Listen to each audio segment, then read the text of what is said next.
And hopefully it should be recording now. Excellent.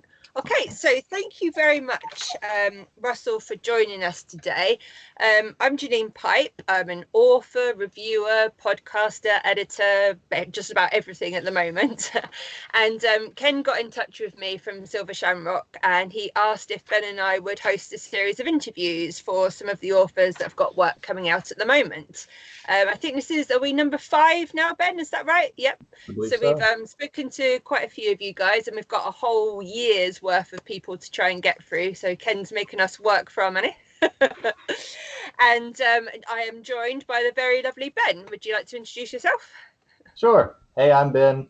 Don't have as many credits as Janine yet, but book reviewer and book blogger, and also writing for the sites Beyond the Veil and Puzzle Box Horror. Lovely. And today our victim, as I like to say, is Russell James. So thank you very much. And our first question is, as always, could you tell us a little bit about yourself, please, and how you got into writing?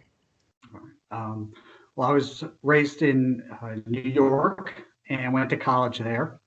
I spent 5 years in the Army flying helicopters once I got out of college, and then I went to work as a technical writer and trainer for a Fortune 50 company.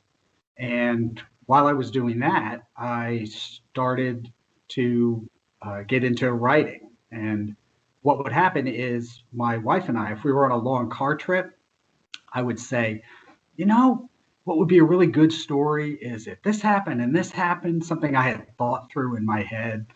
And she would sit there very patiently. And after several dozen of those, she said, you know what you should do? You should write these down and get them published. And I said, no, that's crazy. No one will ever pay money to read anything I've written. So she was right about that, and I hear about it all the time now. So that's what got the ball rolling. Awesome. Did you always have this like storytelling streak in you, or is that something that kind of came about later in life? I was interested in writing stories in high school, but it didn't seem, there never seemed to be time to do it. You start going to college and you're really busy, and then you're working, and then it was something that I guess percolated and just came to a boil at one point. Yeah. I started doing more serious writing about 2001, and I had a couple of short stories published, and then my first novel got published in 2011. So, okay. Yeah, there was a lot of once I agreed with my wife that I would give it a try, see if I could get somebody else to read this. There were some online courses that I took, with groups where you practice and get your writing in, learn more about the craft. I had a coach, a personal coach that I had, coached me through some writing ideas, and a whole lot of feedback like that. And I got a couple of short stories published, which was very nice, because of all the rejections that you get for everything else. So that helps keep you going, like, okay, maybe I can do this.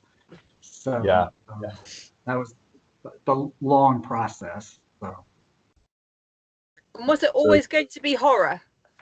Was that always what you wrote?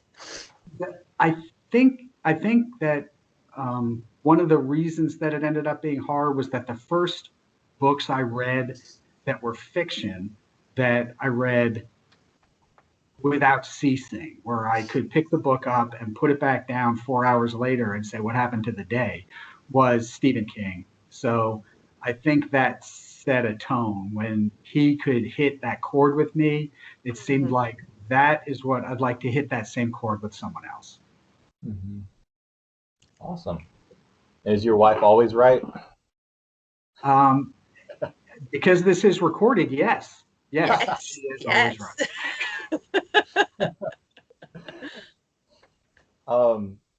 All right, so we're just going to jump straight into talking a little bit about your latest release that's coming out from Silver Shamrock, and then I want to go back and maybe ask you about some of your older books as well.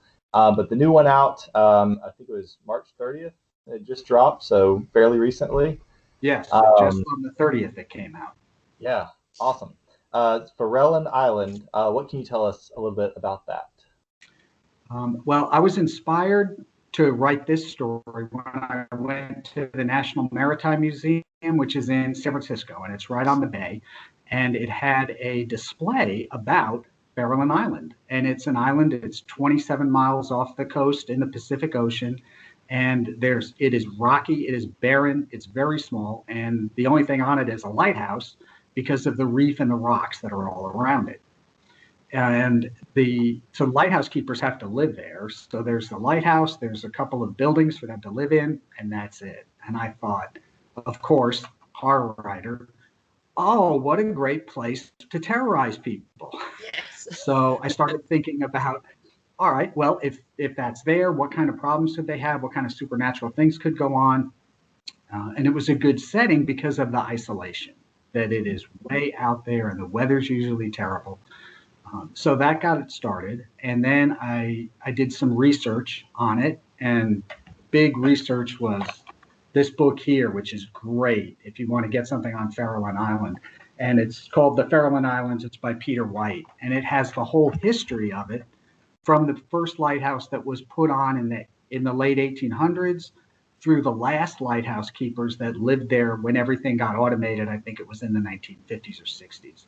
So as I was reading through this, I tried to find a good time period that would work, and the 1930s worked out as just right, and that got the ball rolling on writing this story. Awesome.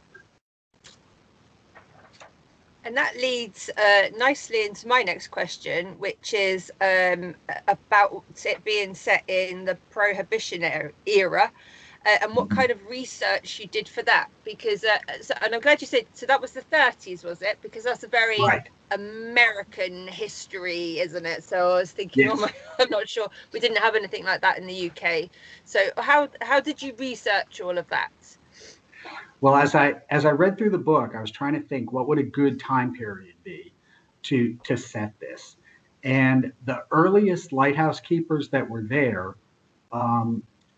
I couldn't plausibly get a big group of people there or a very diverse group of people there because of how they recruited people for the lighthouse. Right. So as I looked and I saw the people that were living there in the 1930s, at that point, you could bring your family, which you can imagine, why would you not? I mean, just, I'm going to go live on a lighthouse. We'll catch you and the kids later.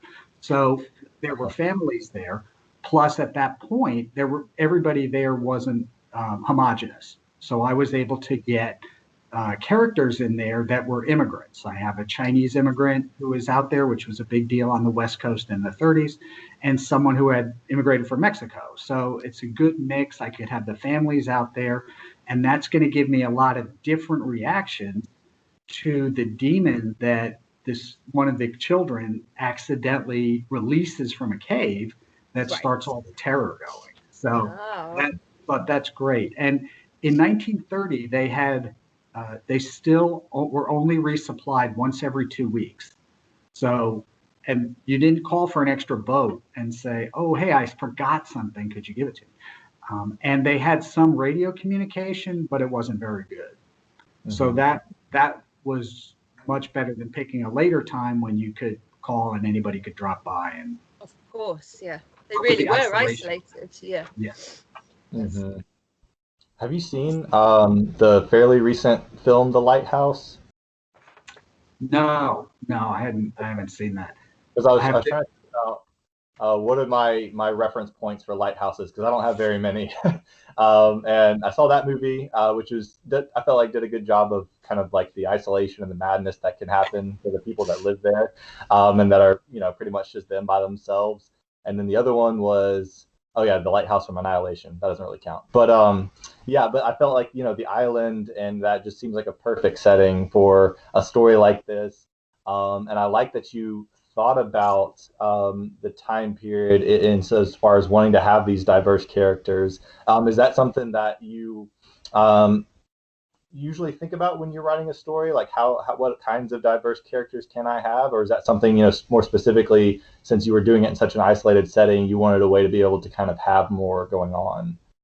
Well, when I look at the characters, I think everyone has a part to play in the story.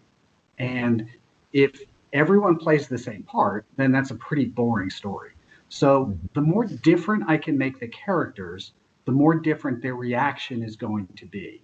So, as an example here, the Mexican character who's here, he's brought his family with him, and he's signed up because he's lost his farm. It's the Depression, so he lost his farm. He has nothing. This is a job, and he's got to come out. He's got to bring his family with him because he can't leave them there. But he has come from a background that he's never even seen the ocean before. So he is a total, no pun intended, fish out of water on this island with his family, and his background doesn't relate to that at all, as opposed to the former ship's captain who's here. He's totally at ease with this environment and bad weather and huge thunderstorms and all that. I mean, he's on an island that beats being on a boat, so he's better there.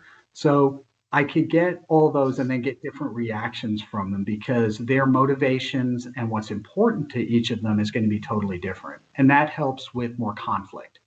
So it's going to build something into the story. I hope. Yeah. Your another book that came out recently, although I know it was supposed to come out a long time ago, The Portal. Yes. From Flame Tree Press. That's right. It also has an island setting, correct? That's right. And so is that something that, I know you grew up maybe on Long Island, or you're from Long Island. That's correct. Or you just have an interest in islands? Like what's up with all these islands, Russell? Yeah. I do, and I'm going to trip myself up later and talk about another island. But this, The Portal was written a while ago, had a pretty torturous travel before it finally got published. And that's set on a microcosm of where I grew up on Long Island. So if you look, Long Island is south of Connecticut, and the Long Island Sound is in between the two. And there are a series of smaller islands out east that are in between Long Island, Connecticut, and Massachusetts, out in that area.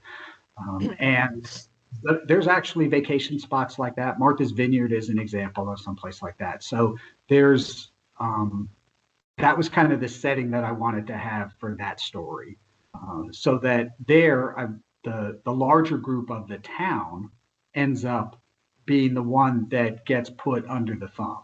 That's where all the impact comes. In The Portal, the devil has returned to Stone Harbor, and there is a portal that will open to hell that was there, and it was almost opened by a coven of witches back in the 1700s when witches were in their heyday back then in the New England, but they didn't quite make it, and there's a 300-year cycle, and 300 years are up, and he's back. So he shows up, he starts bringing a whole bunch of people in. He has some tremendous powers, especially over animals. And he's got an in on people who've made a deal. A lot of people made deals with the devil that they didn't think they'd ever have to pay back, and payback starts happening. So a lot of good chaos going on at the portal. But because they're isolated by ferry service, and that's a real thing that those islands do use that, and it's very busy in the summer, but in the winter they go down to just the minimum we need for the few people that still are there. So that was a good isolation location there. Mm-hmm. Cool. Yeah, that sounds awesome. I have a copy of it here. So, and it's been on, because I'm pretty sure that Glenn Rolfe really likes this, and he's mentioned it to me before. I know I have to read it. It's on as you can see, most of the books on here are also on my TBR. So I might get to it in like 10 years. Okay, right. This is one I've been looking forward to asking you about. So, I absolutely love Don. I've managed to interview Don Dory a couple of times, and he's such a great man. So you came up through Samhain. What can you tell us about that and working with Don, and obviously back with him at Flame Tree as well? What can you tell us about your experience? Well, when I was doing one of the online classes to learn how to write, I had the teacher came and said, "Okay, everybody, just letting you know there's an open call at a new publisher that's called Samhain, and it's for horror, and the editor is Don Doria," which is like, yes, you don't even have to explain who he is. I mean, the guy's history goes back, horror master. Yeah. I mean, the people he's signed and the people he's discovered is unreal. And he's running it, and you don't need an agent, and you can send it a manuscript. Well, during this class, I've been using everything they taught me to try to fix this manuscript for my book that had been rejected or ignored. It's hard to tell when you're doing the things, okay, right? So I either got rejections or ignorance from all these different places. But now I think I've honed it into something, and it's sitting there. And I thought, you know what? I haven't been rejected by anybody famous yet. So you know, be cool. I'm going to get rejected by like one of the kings of one of the king editors in all of horror. So I sent it in, and of course, this was so long ago that it was on paper, right? So I sent it in on paper, and then one day I got a letter in the mail, and I'm opening it up, and it says, "Hi, it's Don Doria. I've accepted your manuscript for your book." And I was in such shock. I mean, I literally went straight to my knees in my living room just looking at this, you know. And of course, my first thought is, this is one of my friends playing a trick on me. But I found out, no, it really was true. And that's ended up being Dark Inspiration. So this was that first novel that Don bought. He's amazing to work with. I had the first one that I had, you know, didn't get a lot of editorial feedback on it. And I got some, and I said, "Is that normal?" And he said, "Well, usually he doesn't give a lot because he won't take it. If it needs that much work, there's too many good manuscripts out there to invest in." So he said normally. And when he does give feedback, it is spot on. I mean, you can't argue with it. It's very specific, and he'll give you examples. Now, this story doesn't do this because the reader is going to be looking for this type of satisfaction out of what you're writing, and what you're writing is going to give it. So it's going to need to have this element, or it's going to need to have that element, and you're listening and saying, "Wow, it's." Yeah, you don't argue. It's like, you're right. I got to do that. And you go back, and because it's so spot on, I'm very enthusiastic when I'm taking that feedback and then I'm putting it into place, because I know how much better it's going to be. Yeah. So he's in person. He's a fantastic guy, just to meet and to socialize with at a convention and something like that, and then to work with, he's phenomenal. So I'm very happy. I was so sad when Samhain closed down, because we had such a good stable of authors there, and the books were terrific. It's just a tough marketplace. I mean, this was the beginning of Amazon becoming Amazon, and a lot of people got Amazoned out. So when he was signed at Flame Tree, I was so excited, and I had the portal was finished and looking for a home. And I said, "This might seem familiar because you saw it when we were at Samhain."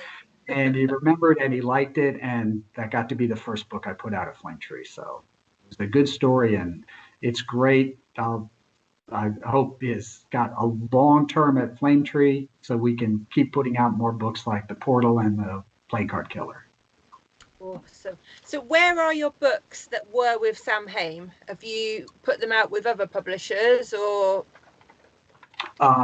right now, Samhain when they shut down were really good to us. Everybody got paid everything that they were due, and everyone got their rights reverted right away. And credit goes to the publisher there, that she knew, as a writer herself, she knew that, and she put us atop of the list. So and I had everything. It was all formatted. I got to buy all the covers for a very low price, so I bought the same covers, and Amazon was pretty easy to republish everything since it didn't need anything. So those are all out, self-published through Amazon right now. Oh, that makes sense. Yeah. Okay, thank you. Did you so you started, before pitching that to Dawn way back when, you're with this writing group. Is being a part of a writing group something you've continued to do over the years, or did you kind of leave that behind as you started publishing more books? Yes. In fact, I took, when the class I was in, as it was getting done, I thought, geez, I'd really like to have a critique group, but I don't see anybody starting one. And then I realized, oh wait, stupid, you could start the critique group. Okay. So I invited 5 or 6 people who were in that class, who I thought I liked their writing, their style a lot, and asked them to come in. And we started our own critique group that, with a monthly rotation, and everybody put in a story each month, and we would give each other feedback. And we're still doing it since 2011, and wow. It's great. It's a fantastic group of people. One of them is Teresa Robeson, and since we started that group, she's had 2 children's books published that have been very successful.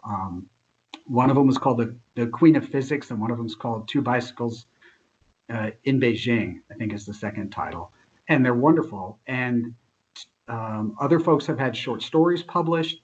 And just to see all of us get together when we were nobody, and now all of us having different levels of success as we move forward, and everybody doing that is fantastic. So they're a great group of folks, and love them. Oh, that's brilliant. So you're not all horror writers then?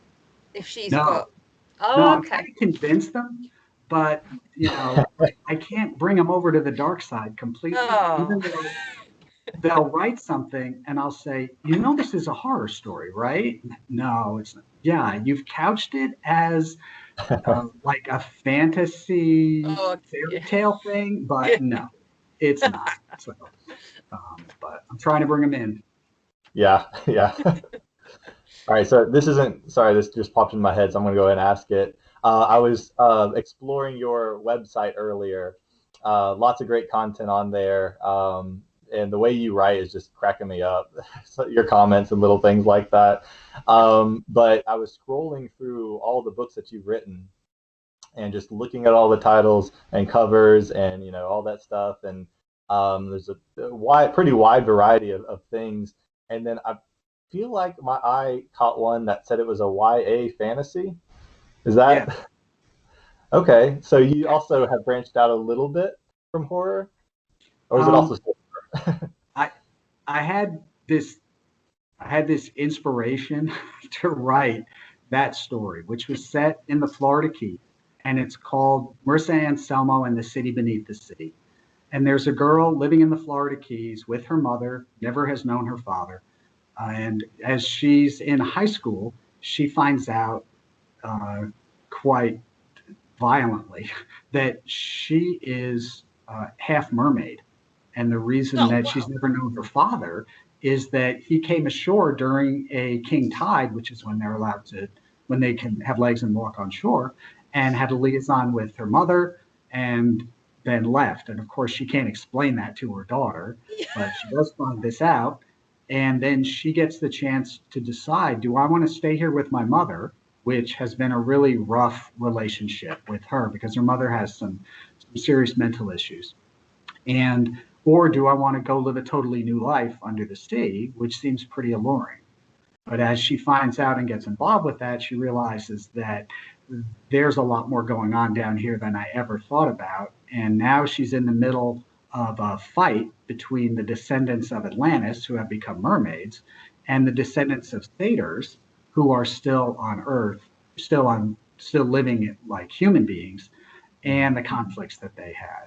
So I thought that was an interesting story, so I put that together, and that I ended up self-publishing that because that made the rounds and nothing happened. And I thought, well, this will be good. I do a lot of conventions, and some of the conventions are sci-fi type conventions, which a lot of horror folks go to, and it does pretty well selling there. A lot of fantasy readers pick it up. So, sure. Oh, I like some of that.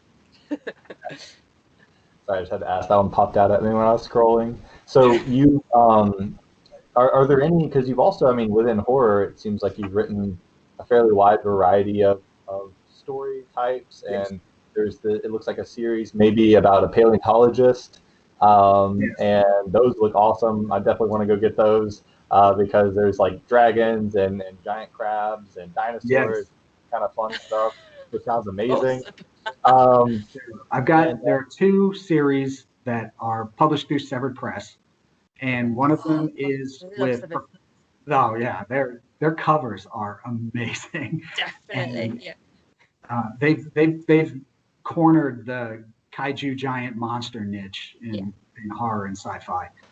So one of them is about Professor Grant Coleman, and he is a paleontologist, and he somehow keeps getting roped into getting onto expeditions that end up finding some kinds of giant monsters.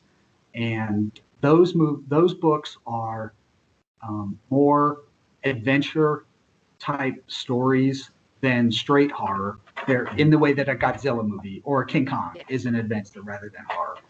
And those are also written specifically at a PG-13 type level. The language isn't dumbed down and the storylines aren't dumbed down, but there's no language and there's no sexual content in any of it, So they can go to a much broader audience. And I've got 5 or 6 of the Grant Coleman stories, and then on the other, also from there, I have a series with a national park ranger named Kathy West and her partner, Ranger Nathan Toland. And they are national park rangers who find out that the national park system was not just created to save these beautiful places in the United States for everyone to look at. They were created because something very dangerous is in certain locations, and we need to build a park around them to keep people out. So they start to discover some issues that they've got, and they end up fighting giant crabs in Key West, out of Key West in the Dry Tortugas. There's a national park there. They fight fire-breathing dragons at Volcanoes National Park in Hawaii. And in an upcoming story... I'm sold. It sounds amazing. Then in an upcoming story, there's killer ravens living in the middle of Yellowstone National Park. So they're doing that. So that's fun because those have a very strong historical base to them. And I want to keep that right. And I want to keep the park right. So I have to set myself limits of what actually happened in the park's history and what's the layout of the park and what really lives there and what does it feel like and all that. So I think those limitations help with the storytelling because you have to think so much harder if you're going to say, okay, if I've got giant crabs out here at far off Key West, then what was this fort, which is Fort Jefferson, which is out there? What's the history of this fort? When would the giant crabs have shown up? And I'm able to pick pieces of history that make my conspiracy theory work, which gives me a whole new level of appreciation for all the crazy conspiracy theory people out there if they do that much work to come up with theirs. So it's fun. I'm hearing Key West, Severed Press, and giant crabs, and I am no joke going to download that straight away after this because I think you'll like it. It's it's exciting, and it's a fun romp. So definitely. Well, so that means that you're with Hunter Shea for Silver Shamrock, Severed Press, and Flame Tree, and of course you and Hunter came up through Samhain together as well. So yes, I've been following him like a stalker from publisher to publisher. So, I mean, I figure, hey, if they're good enough for Hunter Shea, I'm in, right? Definitely. So he does great work. I love his stories. Oh, Hunter's amazing, and he's just blurbed my new collection. So yay! Oh, that's Yeah, very nice. yeah.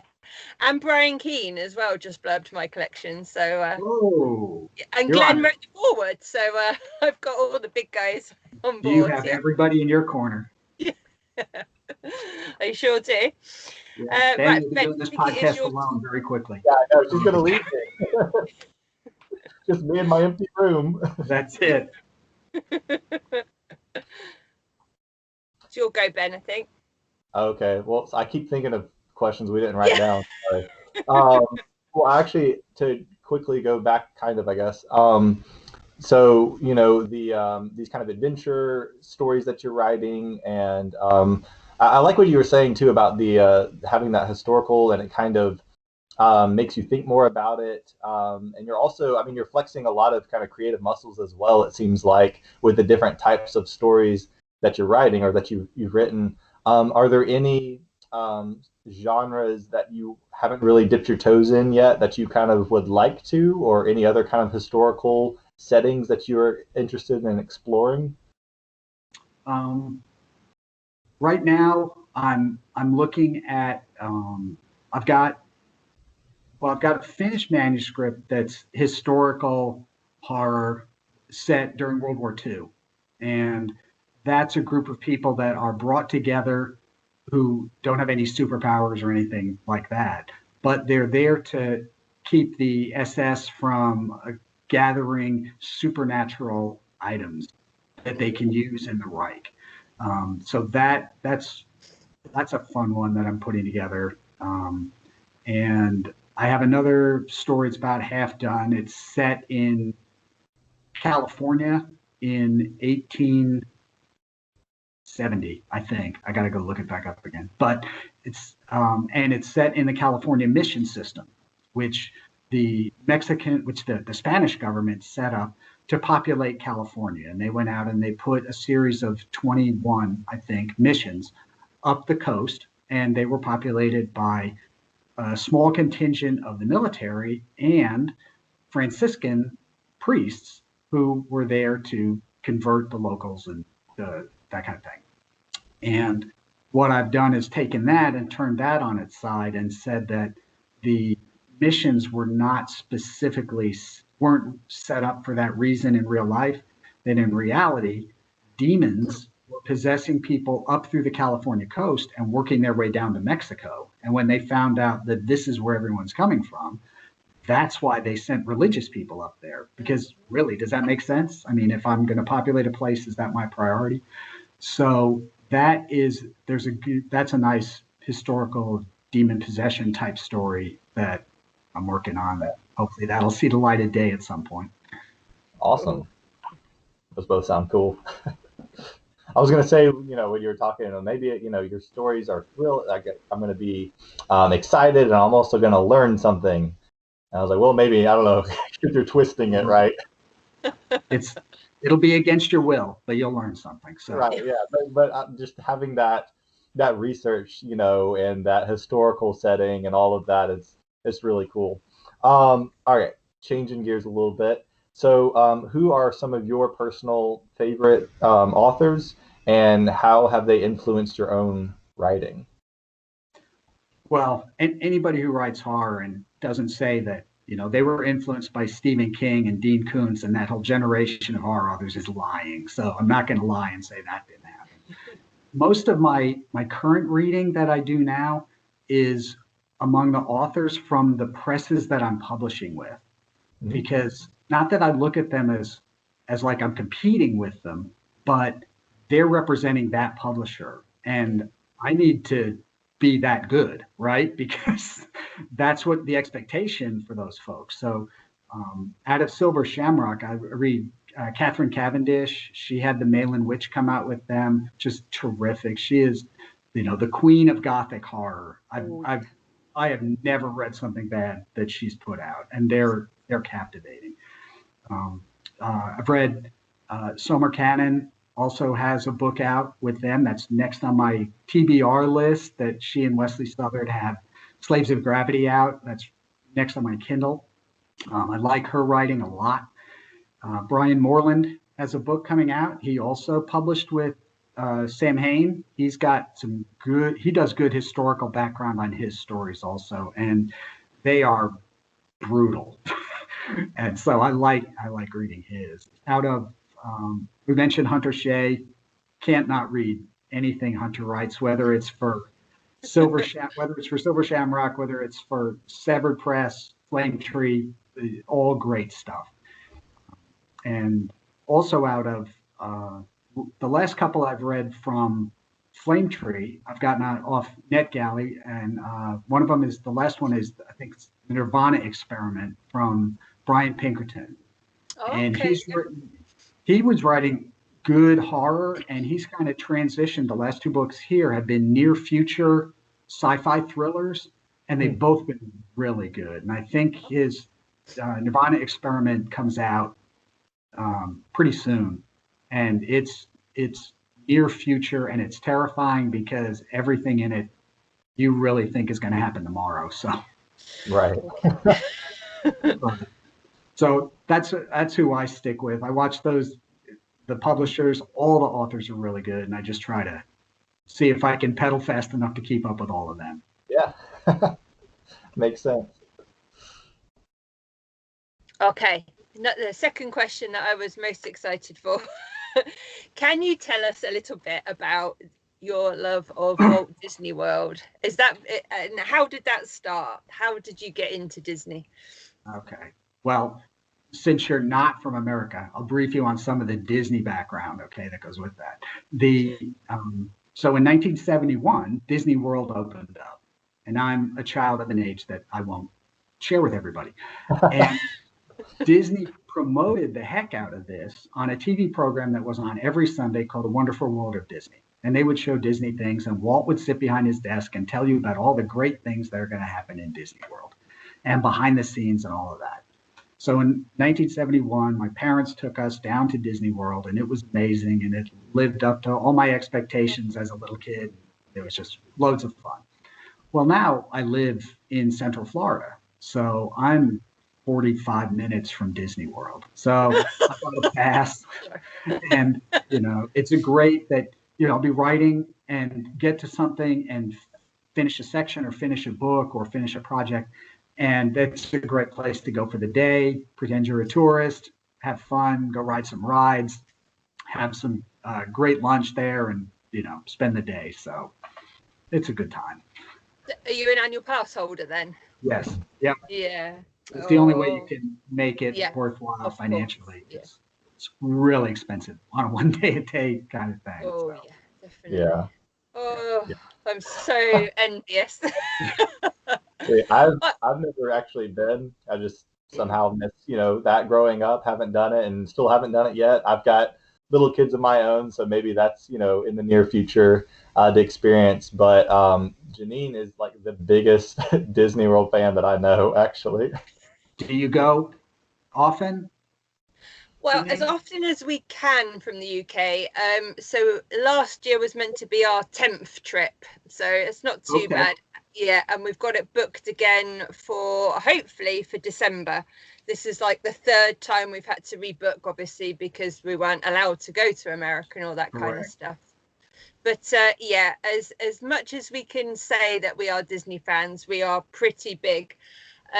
In so much so as well that my daughter's actually been in one of the unofficial guides to Walt Disney as well. Have you ever seen the guidebooks that like Len Tester does? Yes. Yeah, the unofficial guides. Well, the one that's for kids, Walt Disney World for kids. My daughter is one of the Disney kids. So yeah. Wow. All right. Yeah, so we are pretty big. So this is obviously all my horror stuff behind me for now, but downstairs I've got the equivalent in like all the DVDs and the guidebooks and memorabilia and stuff. So yeah, you're hooked. So that's good. Yeah, well and truly hooked. Well, the parks are open, everybody's masked and social distanced, and they've limited the number of people that they'll let in every day so that it doesn't get too dense. So the reservations do fill up. But if you're, if you go there and you're staying at the park, then you're first on the list. So you're going to go get in. They lock you in. So, and it's actually, there's some nice things about it. I like being 6 feet away from the next person in line waiting to get on Dumbo. Yes. I mean, it's better to be around it. And they implemented where you can, all of your meals, when you go, you don't stand in line for it. You use your smartphone app and say, this is what I want. And then they tell you it's done and you walk in and pick it up. I mean, that's definitely nice. Yeah, they can keep both of those things after we stop being sick, and I'll be fine with that. Okay, favorite park, favorite ride, and then we'll move on because Ben's getting bored. I'll have to say that the Hollywood Studios new ride of the Rise of the Resistance is the best theme park ride I have ever been on. It is. We can't wait. So completely seamless, and it's a little. Right now, they cut some things out of it to keep people distanced. So some of the original opening where you're waiting to go and start the ride and they brief you on what's going on, there's some things that are rushed and they rush you through a few things. But the technology is amazing, and you absolutely feel from the moment you step in that you are in the Star Wars world. You can't tell. So you will love it and say, I have to get back on that ride immediately. We can't wait. I mean, I like Star Tours, and so if this is like elevated Star Tours, then amazing. It's and a lot less physically violent than Star Tours. But it's not a ride if you don't feel sick coming off.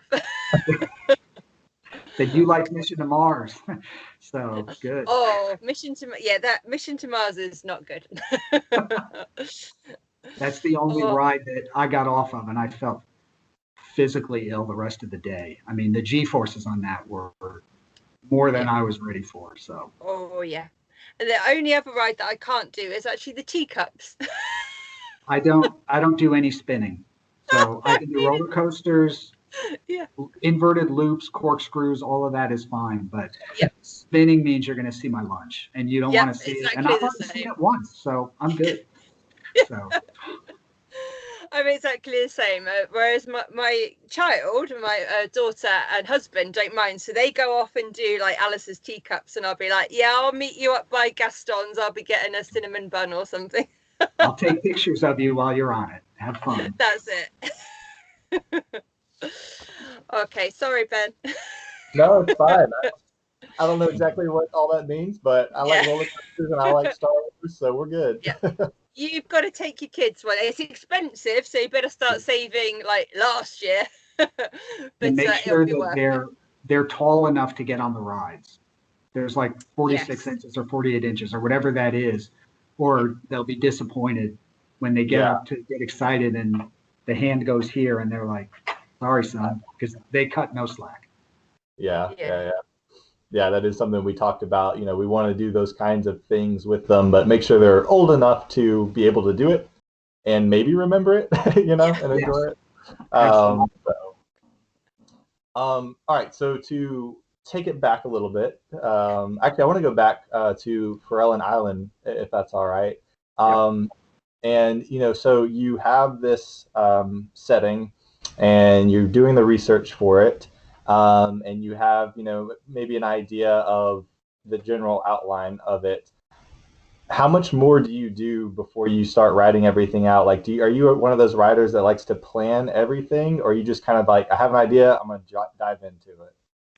I'm definitely a seat of the pants writer. So I'll have some general ideas about the story and what might happen. And then I just start writing from there and see where it goes.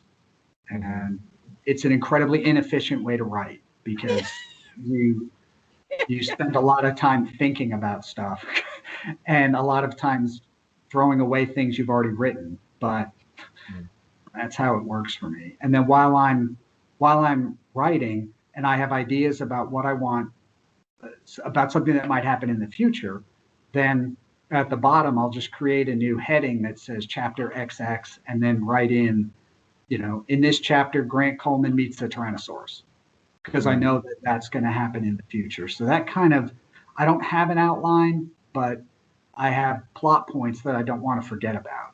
And then I'll have those written out, and then I'll catch up with those plot points, and hopefully by the time I get there, the rest of the story's shown up somewhere. Yeah, that seems to be working for you. So, why change it? So like with Vareland Island, no spoilers, but for the setting and the smaller, I guess, cast of characters, there's still fairly high levels of violence and things that happen. So are those things that you kind of like, you're just writing it and you're like, it just pops into your head, like this is going to happen to this character now? Or had you kind of like planned to have it happen the way that it did? If that makes sense. I'll usually have something in general. For example, there's a really good scene where the ship's captain, who has a very tortured past, goes up to the lighthouse and in a storm. And that was going to be pretty simple. He gets up to the lighthouse, but on the way there, I started thinking about what tricks that's going to play with his mind and the problems that he has. And that ended up being a really spooky scene. And it wasn't supposed to be in the beginning. It was just he's going to walk up to the lighthouse in the storm.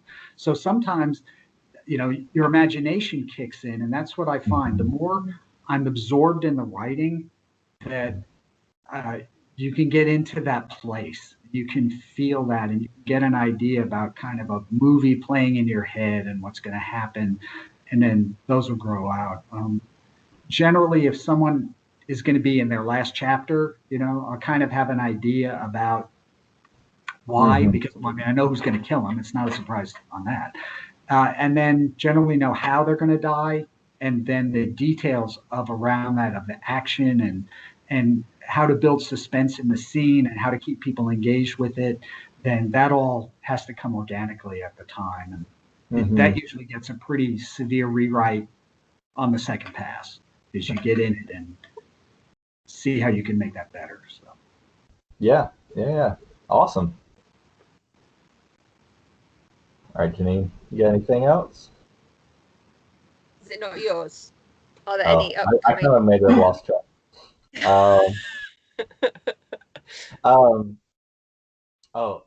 This, because I know we're getting close to wrapping up, so I wanted to ask this other one that was unscripted.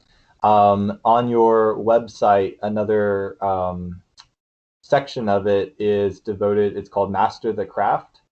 Yes. And I noticed, I was reading through that, and you have like a 4-part series on conventions for authors, and go into those, what that's like, the costs involved, cost benefit, all of that.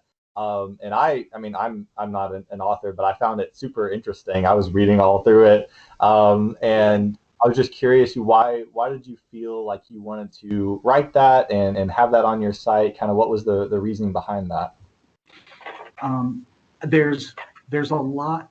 Conventions for me are loads of fun, because writing is a very solitary job. You sit at a desk or a couch or whatever you're sitting at, and you're all by yourself with the story in your head. And then the way the business runs now, you can have no contact with anyone personally.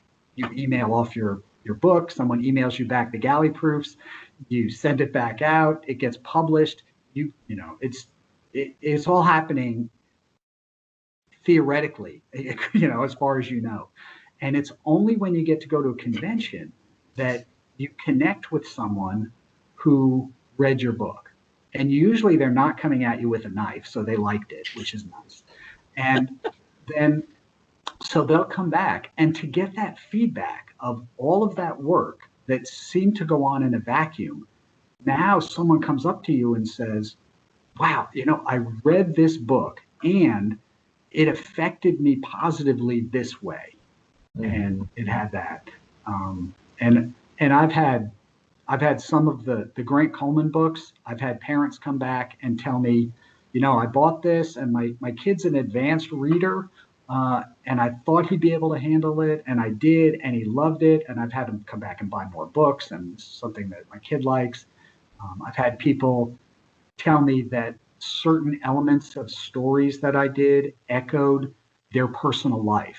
That in Q Island, for example, the main character is a woman whose son has autism and gets trapped in the isolation of this zombie world that's been created on Long Island.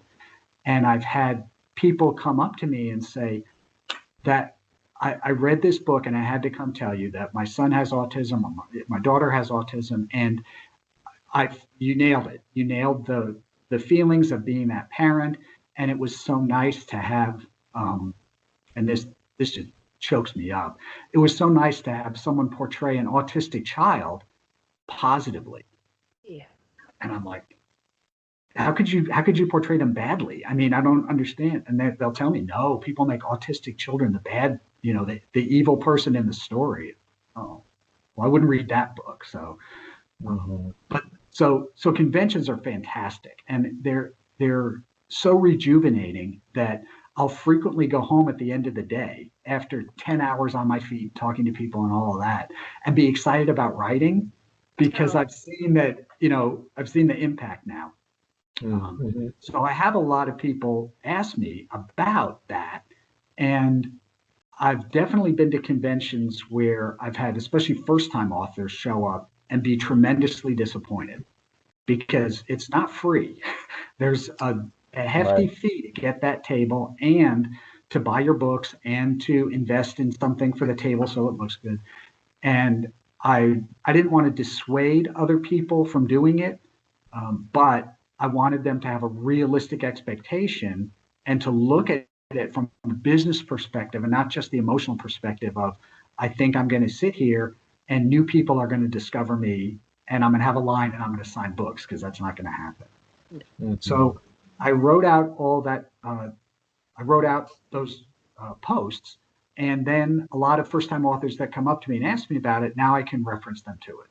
I can say, I have a lot of information here. Just check my website. It'll tell you everything you need to know. And then my email's right there. Contact me if you have any more questions, because I want more people to do it, and I want them to do it right, and I want them to have realistic expectations and not go home broke. Yeah. Yeah, I just thought that was really cool. I'd never seen it, written out or explained like that personally, and so I just found it super helpful. And again, I'm not an author, but I could see how authors would find it super helpful as well. So I thought it was really cool that you did that. Thank you.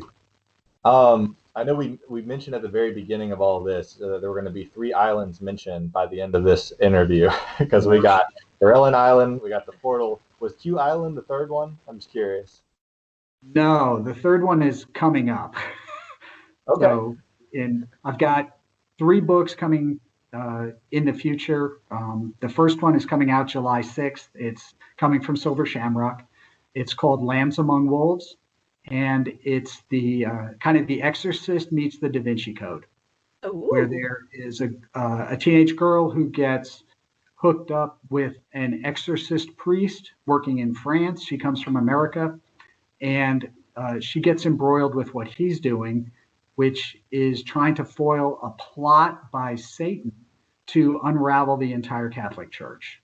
So there's demons and there's possession and there's all sorts of exorcisms going on, and that's got some gruesome items in it. Yay! That's coming from Silver Shamrock in July on the 6th. Later in the year, I've got a new Grant Coleman book that I just signed to Severed Press that's called Mammoth Island, and he's shanghaied as part of a mission to go help scientists that have resurrected woolly mammoths from some of the frozen woolly mammoths that you've actually seen real life on the news. And so he goes there, and of course, things get out of control. So we've got that. So that's the other island. And then the last one is coming out next year from Flame Tree Press, and that is called Demon Dagger. And that's a story set in Southern California in Los Angeles, where there's a boy who realizes that the evil creatures that he's seeing. He's not crazy. He's actually seeing demons that are walking the earth, and everyone else sees them as humans. But he has this demon sight that allows him. And a mentor takes him under the wing to explain exactly what's happening and why it's happening to him, and the responsibility that comes with that, that he now has to be one of those people who hunts them because he's the only ones who can see it. And he learns all of that. And after a long period of not having to do anything because he never sees any demons, then as an adult with his own family, the demons start to come back and they threaten his family. So he has to get back into that business and find out where they are and hunt them down. So that comes out in 2022 from Flame Tree. Oh, it sounds supernatural-esque. Yes. Yeah. Oh, I love Supernatural. Yes!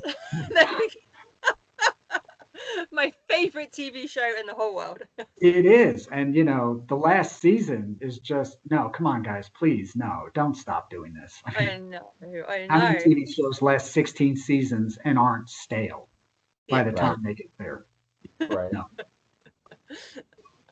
Oh, brilliant. And that list makes me sound way more successful than I really am. So just You don't write full time. Have you got like a day job as well, or do you write full time? No. When I had a day job, it was a 100% travel job. So I was away from home 5 days a week, and every night I literally had nothing to do, so I could write. And now I've retired from that, so now I write full time, and that's so the output has gotten higher. Yeah. Have to keep finding venues to publish it. Yeah. Well, you've got 3 of the best small publishers, I would say. Although I don't think of Flame Tree as a small publisher. I think that they're almost up there with like the big guys because they're just so good. And they got me. My name is on the Simon & Schuster website with my book. So I know that must be whatever happened. Yeah. So, yeah. Yeah, Flame Tree are amazing, definitely. Okay, right. Just before we wrap up then, first of all, is there anything that we haven't covered that you would like to tell all of our millions of listeners? Because there will be millions of listeners. And they'll be listening. Yeah. Are you happy that we've managed to cover everything that we wanted to go through? Absolutely. And for all the people that are listening who are readers, I just want to say thank you for still reading books. Okay. Yep. Especially thank you. Those of you who've read my books, and especially the ones that have given feedback. I can't thank you enough. I often think about how there are, people who have jobs that they might not really love every day, and they go do it and they come home and they've got a paycheck and they take a part of that paycheck and they spend it on something I wrote. And it's humbling, to do that. So thank you for that, and keep reading, keep reviewing, and keep horror alive. Definitely. Okay, so finally, where can people find you and the links to your work? Where's the best place for people to find your stuff and to interact with you? Well, I've got a website, which is www.russellrjames.com, because there's some guy named Russell James who's actually famous. Took my name and his website, some photographer, I don't know. Anyway, so that's russellrjames.com. I'm on Facebook and Twitter and Instagram, but I haven't figured Instagram out yet. So you can get in touch with me any of those ways, or rrj@russellrjames.com if you want to drop an email. The easiest way to see everything that's available, including short stories that I have in collections of things like that, would be to go to Amazon and look at my page on Amazon, and that'll give you links to all of those great things. So awesome. And we'll make sure that we put all the links down below in the show notes, as the professionals say. Wonderful. Thank you.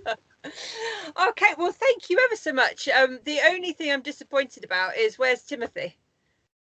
He almost jumped in my lap. He was really close to doing that. And I was looking at him going, don't you do that. Giving him the side eye. He checked it out, and then he decided he had other things to do. So I've got 2 cats, and they've also got male, like human names, Leonard and Craig. But but they never come anywhere near. As soon as they can hear either like speaking or they see the lights and stuff, they're just like, "Vroom, we're out of here." That's very polite of them to do that. For sure. I just have the kids that I'm worried are going to bust through the door at any moment. Because that has happened. My son is 3, and he just, comes running in, Daddy, and there's something important has just gone on, and he needs to share it with you. That's how it Yeah, works. very important, Yeah, Okay. thank you so much, though. We appreciate it. I think it's the first time we've had someone that I can tick off horror, Don Doria, Hunter Shea, Disney, and Supernatural. So I feel that we should be besties for life now. And cats. And cats. Yeah. There we go.